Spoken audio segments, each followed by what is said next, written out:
Magandang oras mga katiyats. Ibang klasing kayamanan ito.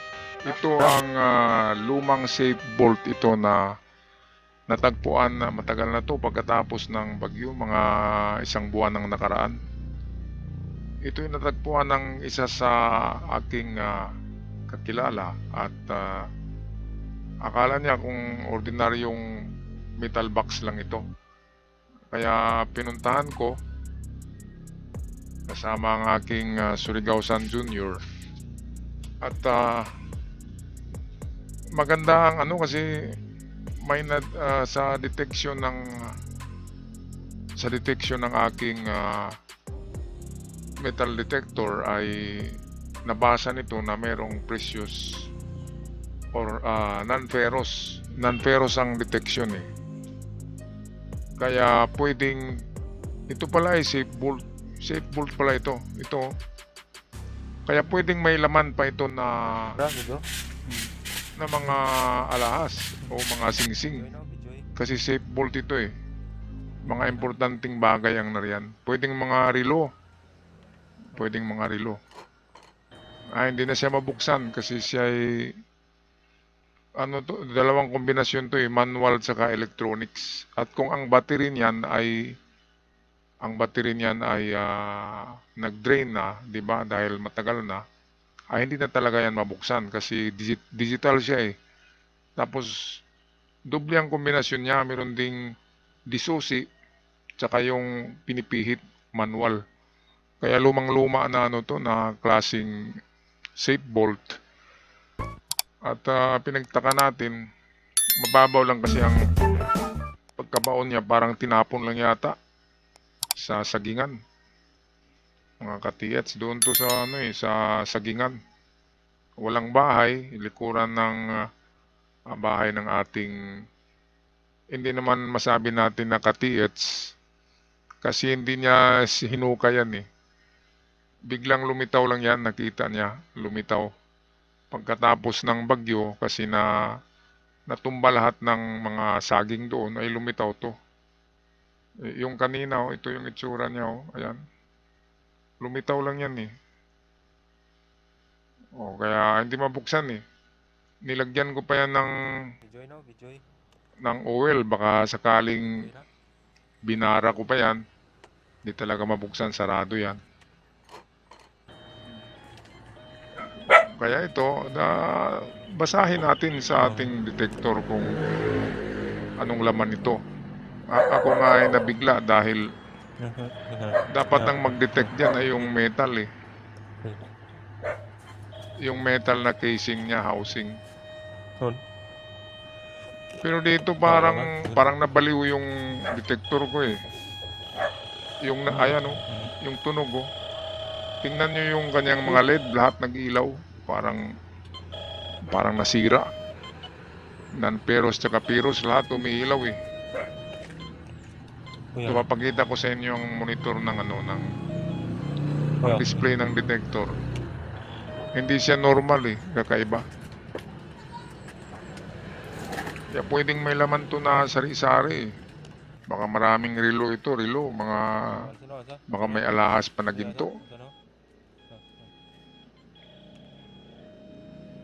So ito, ipapakita ko sa inyo mga katiyats dito ang display sa metal detector ay ngayon lang yan nangyari na lahat ng ilaw, left and right.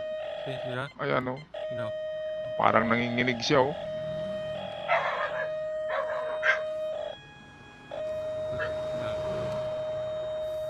Ayun. Ayan oh. Parang nasira na. Ayan. Anong masabi nyo diyan, mga katiyats? Lahat na eh, non-ferrous tsaka ferrous, nagsabay umilaw eh. Parang naguluhan siya. Gano, igo ra? Igo ra? Ganun na? Kaya napaka-thrilling nito, napaka-thrilling. At ito ay dadalhin namin Further. doon sa kaibigan ko na na marunong magbukas. Lang na? Test na. Doon sa Close. blacksmith. No? Pabuksan ko ito. Close sirado. So ayan no. Balikan natin yung display niya. Bumasa na eh. Bumasa na siya. Ayan no. Close no, Non-ferrous. Ayan no. Stop natin no. Non-ferrous, so hindi bakal. Kapag non-ferrous, pwedeng ginto. At pwedeng mga precious metal or sabihin natin mga relo. Kasi precious ang laman ng relo eh. Ayan, non-ferrous. Kaya kailangan dalhin to sa ano. Meron akong kaibigan na locksmith. Ay pwede niyang mabuksan ito. Doon siguro malaman natin kung baka maraming alahas to eh. Magkaroon ba tayo ng alahas eh. Okay, so ito, balikan natin tong ano, monitor niya oh. Close sirado. Sige pa. Dali. Ay, nawala. Oh, yan na. Sige.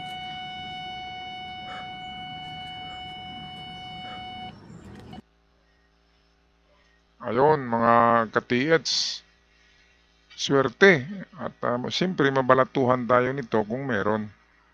Di ba? Ay, nako. Parang sabi nung kaibigan ko ay baka sa ano nila ito, sa yung namayapa nila na lulat lulo. Kasi sa likuran lang ng bahay nila eh. Sino ba namang magtapon doon ng ang bigat-bigat niyan? And halos hindi yan mabuhat ng isang tao eh. Nasa ano yan? 40 to 50 kilos ang bigat niyan.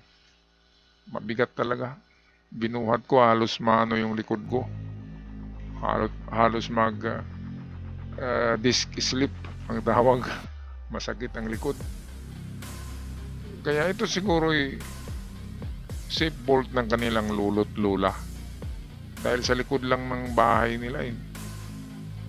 Sa sagingan, sino ba namang magtapon doon na private property, di ba? Hindi sa kanilang lolo't lola. Iyon ang sabi nila eh.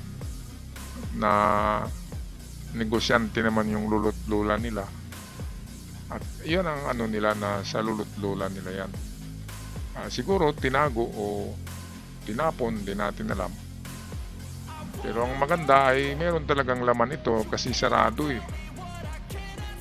Mga kababayan, kung may laman man yan, of course, may halaga. Pero hindi yan katulad ng Yamashita Treasures na milyon-milyon. Diba? Pero ganun pa man, ay makapag-shopping na tayo nito. Shopping ng mga damit, sapatos, relo, diba? Mga katiyats.